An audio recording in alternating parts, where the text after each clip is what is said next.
there's a whole chunk of work kind of career where you might be doing something you are not ultimately destined for.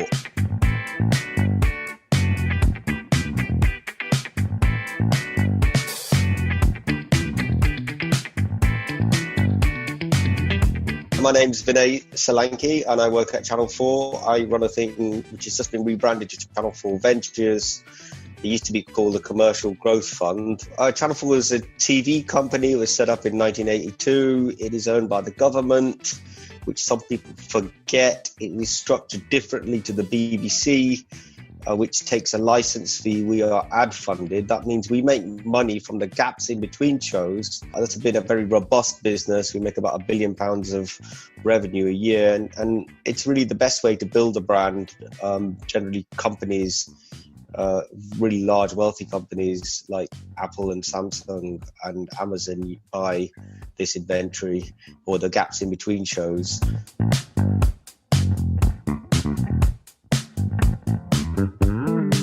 It's hard for me to really connect to, I think, to that person that I was when I was 16 or 17. So I do think that I've changed a lot. And I do think you changed a lot. And I think it's also completely normal. The person that you might be at, as a teenager is different in your 20s and different in your 30s. And I'm a bit older than that now. I think I've probably changed quite a lot in that time frame. I think if I look at the common thread of that person and this person today, I still think I was generally really curious. I loved doing research, and I think I worked hard.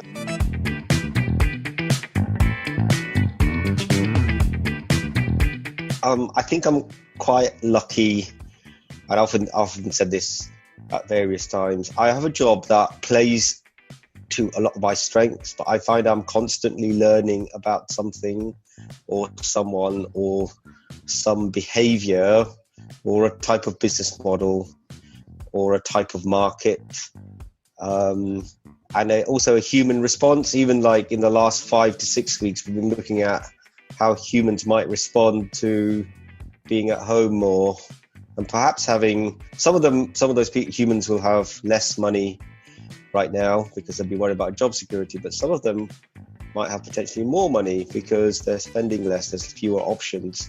How does that create investment opportunities? And I think at any given time, even in a time of crisis like there is right now, there's always a kind of response, and there's a natural need for humans to consume things, which drives economic value, and we're constantly looking at that, and it evolves all the time. And even at a time of crisis, we are analysing what trends might lead to good investment opportunities where there's more value in the future potentially than there is, today.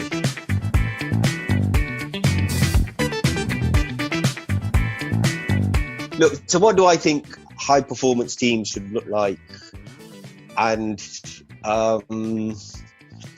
they should be collaborative, they should be diverse, and that's kind of intellectually diverse, and that's a really hard thing to sometimes. They're open, transparent, and supportive, and fast, I think, too, and open in the sense of receptive to new ideas and not scared of change.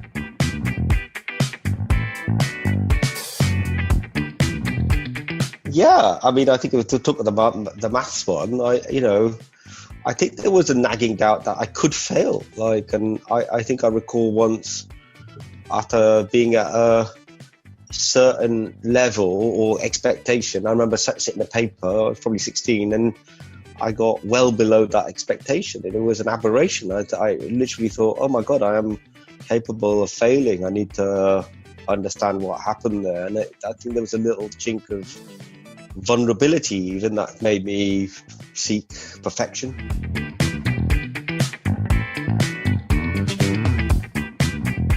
Once you get a good degree from a university, doesn't mean it's any easier.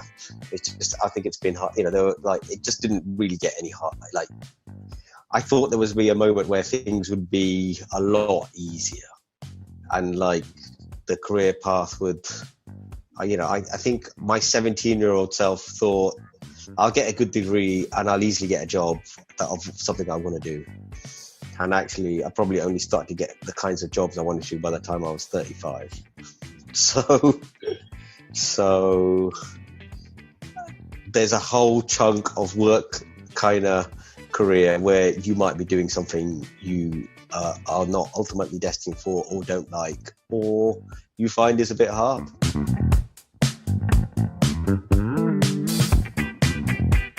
There is always this idea that you've got to stay a little bit ahead, and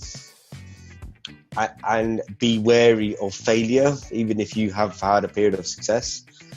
I wonder whether that becomes like the thing for people to take away, which is, don't expect your success necessarily to continue for ever. And so, are you doing what you can to maximize your chance of success? And then once you have success, are you able to stay ahead to minimize the chance of having less success? And so I think therefore working hard.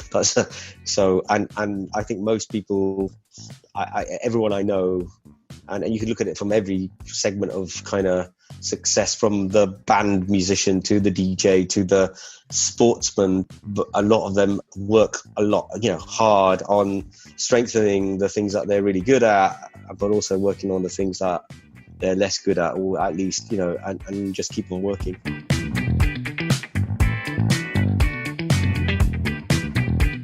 My object I'm looking at is a print which I put onto my desk. I'll show you the print. So the print in this time is from a photo. I used to work at Getty Images, and Getty Images, one of the contributors at Getty Images set up a fund for. So I'll keep holding the image, but basically I'll hold it here. And so they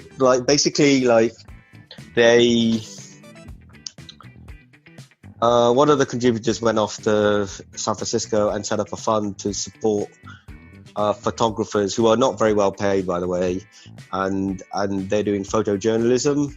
And I particularly like this image well before the time of COVID-19. Now it's actually, I think it's at the Burning Man Festival, and it's in one of the kind of tents. And look, that is social distancing, the opposite of social distancing. So I bought this print. It wasn't cheap, but I like buying things if I can support art and artists. And I put it here because it looks like another world actually, and it gives me. I know we'll go back to that at some point, but so anyway, it's a lovely little overhead shot, and I know I've supported independent artists.